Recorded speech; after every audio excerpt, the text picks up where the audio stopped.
Sports council के अगुवाई में डाउनटाउन एरिया में काफ़ी स्पोर्ट्स एक्टिविटी हुआ है। ये अच्छी बात है। इसमें युवा लोग के लिए, पब्लिक के लिए, आवाम के लिए अच्छी बात है।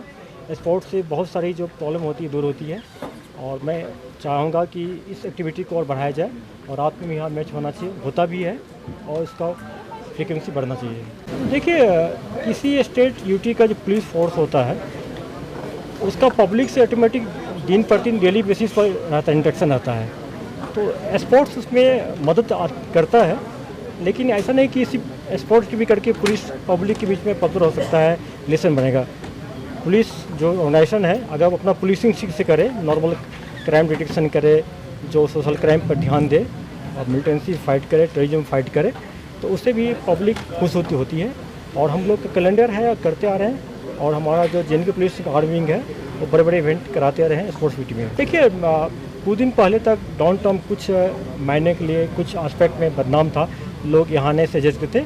ऐसी बात नहीं है। डाउनटाउन भी श्रीनगर सिटी का, कश्मीर का पार्ट है। यहाँ के भी यूथ जो है आम कश्मीरी यूथ की तरफ है और मैं उन लोगों से एक्सपेक्ट करता हूँ कि मन से पढ़ाई लिखाई करें और स्पोर्ट्स की एक्टिविटी में पार्टिसिपेट करें और ड्रग्स से बचें, अपने पीयर ग्रुप को बचाएं। और पेरेंट्स का भी मैं रिक्वेस्ट करता हूँ, जितने पेरेंट्स हैं कि बच्चों की एक्टिविटी पर, बिहेवियर बेटर पर ध्यान दें। टीचर से भी रिक्वेस्ट करता हूँ कि बच्चों के स्कूल में, कॉलेज में ध्यान रखें, तो गलत दिशा में कोई नहीं जाए। और मैं सबको शुभकामनाएं देता हूँ। अच्छा नागरिक बने, अच्छा इंसान बने, लाइफ में बहुत डेवलप करें।